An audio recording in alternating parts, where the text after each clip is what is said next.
que si le malade il a une infection urinaire, eh ben on va lui prendre des urines.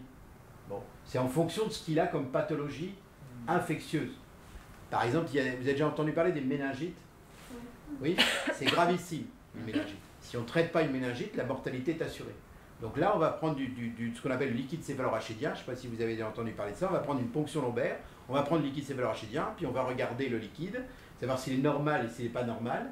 Et on va étudier la bactérie qui est dans le liquide céphalorachidien. Et ça, c'est essentiel de faire la différence, parce que ça permet de le traiter. Et si on ne traite pas, là, on est tranquille, le malade il meurt. Il y a des pathologies plus ou moins graves. Si on ne traite pas bien une infection urinaire, ben, il ne va pas mourir.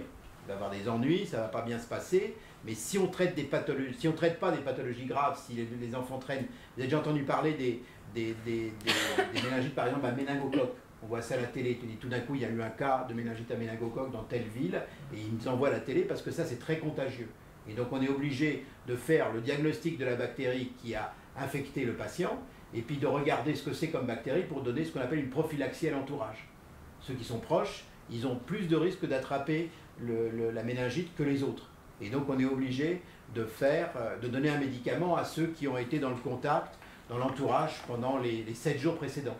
Et donc là, notre boulot à nous, c'est de trouver le germe, l'identifier, et là parfois c'est plus compliqué, et aussi de trouver le bon traitement pour le malade lui-même, ou parfois le malade et son entourage, pour éviter que ça se propage et qu'il y ait une méningite pour d'autres patients qui sont en contact avec celui qui a fait la méningite. D'autres questions? C'est clair ce qu'on a raconté?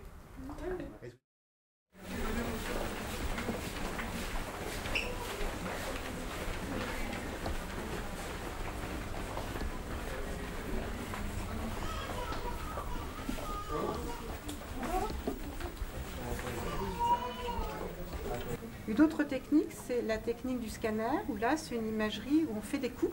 Hein, c'est un appareil à rayon X, là, on fait plein de coupes pour voir l'ensemble d'un organe. Donc on fait des coupes de la tête, de l'abdomen, on peut tout faire. Alors, il faut éviter de faire beaucoup d'examens, puisque là, il y a une dose d'irradiation. Il y a aussi la technique d'IRM, où là, l'IRM, c'est une technique sans rayon X. Donc l'appareil est dans ce qu'on appelle une cage de Faraday, donc qui isole de tout le milieu extérieur. À l'intérieur, on met un aimant absolument énorme. Dedans, on met le patient, on envoie des fréquences et le signal reçu est enregistré d'une manière informatique. On obtient une image aussi en coupe comme le scanner, mais pas avec le principe des rayons X. Ce sont des techniques qui se complètent, hein. On ne peut pas remplacer l'un par l'autre, c'est des techniques qui se complètent. D'accord? Voilà. Donc je vais vous faire le tour du service. J'ai la rate qui se dilate, j'ai le foie qui n'est pas droit, j'ai le ventre qui se rentre, j'ai le pylore qui se colore, j'ai le gosier. Si on veut faire quelque chose pour cet enfant, je conseillerais un traitement, soit avoir un corset pendant quelques mois, pour en hiver, on essaie son colonne. On l'a foyer une colonne vertébrale. Ah bon Dieu que c'est embêtant d'être toujours pas trinqueux, ah bon Dieu que c'est embêtant, je ne suis pas bien portant. On va mesurer l'axe des os, voir si ils ont peut-être une déformation, peut-être une inégalité de longueur. Alors, pour faire certains examens, chez l'enfant, comme le scanner et l'IRM, il faut rester immobile. Et ça dure un petit peu de temps. Donc l'enfant, on est obligé de lui donner un petit sirop ou un petit suppositoire pour lui faire la sieste. Comme ça, il ne va pas bouger et on pourra lui faire, enfin, quand même l'attacher un petit peu avec des bandes Velpo pour pas qu'il bouge et qu'il soit dans la bonne position. Puis il dormira, donc comme ça, il va se rendre compte de rien, il n'aura pas peur, il ne bougera pas et on fera un bon examen.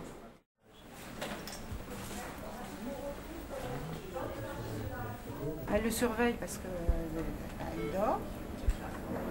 Elle peut l'entendre aussi. C'est bon. Elle a un micro s'il pleure. Quand c'est un enfant un petit peu plus grand, elle peut parler à l'enfant avec le micro pour le rassurer, lui dire que ça va pas durer très longtemps. Et puis là, vous voyez, il s'est réveillé. Et ça dure combien de temps 30 minutes en moyenne. Et là, elle prépare l'examen, elle va choisir toutes les coupes. Et vous voyez, voilà. Donc là, c'est un crâne qui a été coupé dans ce sens-là. Vous voyez, comme ça. Et là, c'est le milieu de la tête. Donc là, on voit la colonne vertébrale, la bouche, et puis le cerveau, là, on voit tout plissé. Donc il y a des niveaux de gris, de noir, et le médecin va voir si c'est normal. Et la langue. Pourquoi sur l'image c'est plus noir à certaines parties, c'est blanc en autre Parce que partie? ça dépend de la matière. Si c'est du liquide, si c'est de l'air, si c'est du tissu, selon de quoi est constitué le tissu. Donc le patient est positionné sur le lit. Comme c'est un bébé, on met sur une petite planche, on ficelle avec des bandes de niveau. On lui donne un petit sirop pour dormir, dodo, et il a bien chaud et il n'y a pas de problème. On a mis pour les plus grands un système d'ambiance lumineuse. C'est bien, ça fait boîte de nuit aussi. On fait aussi ce type d'examen à des mamans pour mesurer le bassin, pour voir si le bébé va bien pouvoir passer au moment de l'accouchement. Donc des mamans qui ont un bassin pas très large, on fait ce type d'examen pour mesurer le bassin et la tête du bébé. Voilà. Il faut faire attention, on limite un petit peu le faisceau de rayon X pour ne pas irradier le fœtus, parce que bon, c'est pas très bon pour le fœtus de faire les rayons, on n'aime pas trop quand même, il le faut, c'est pas grave, hein.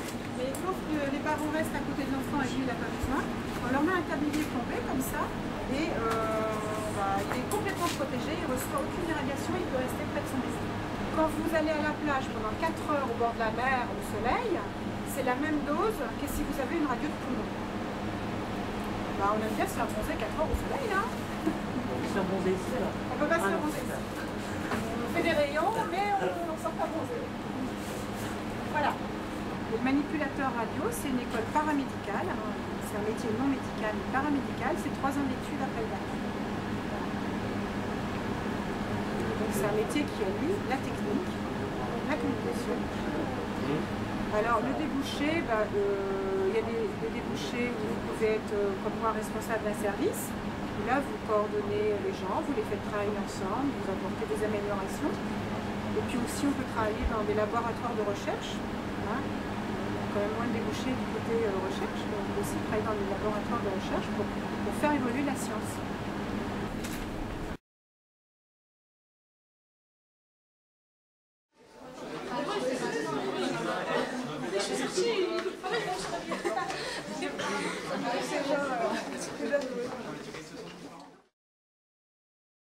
Non mais en fait, disons qu'hier j'avais vu pas mal de théories en fait.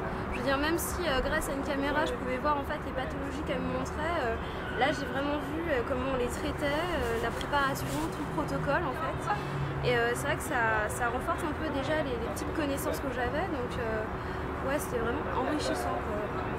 J'ai appris pas mal de choses.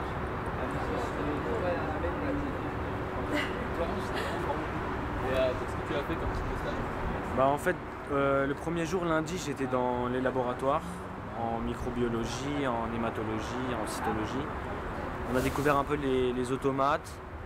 On a vu les laborantins en train de doser certains échantillons, de marquer des cellules, notamment avec des anticorps fluorescents. Et ce matin, j'étais en médecine interne. Donc on a suivi un médecin avec plusieurs externes et plusieurs internes. Ils allaient voir les patients dans les chambres, ils discutaient avec le patient, ils regardaient les comptes rendus. Moi je voulais aussi rajouter que j'ai quand même rencontré des personnes qui avaient réussi leur P1, leur première année de médecine. Et donc ils ont pu me donner des conseils, nous aider, nous rassurer, ou ne pas nous rassurer dans certains cas. On se rend compte de la difficulté de la baie, on n'y va pas sans connaître. Là c'est vraiment, on sait ce qui nous attend et si on est toujours motivé, on y va et là il n'y a pas de souci.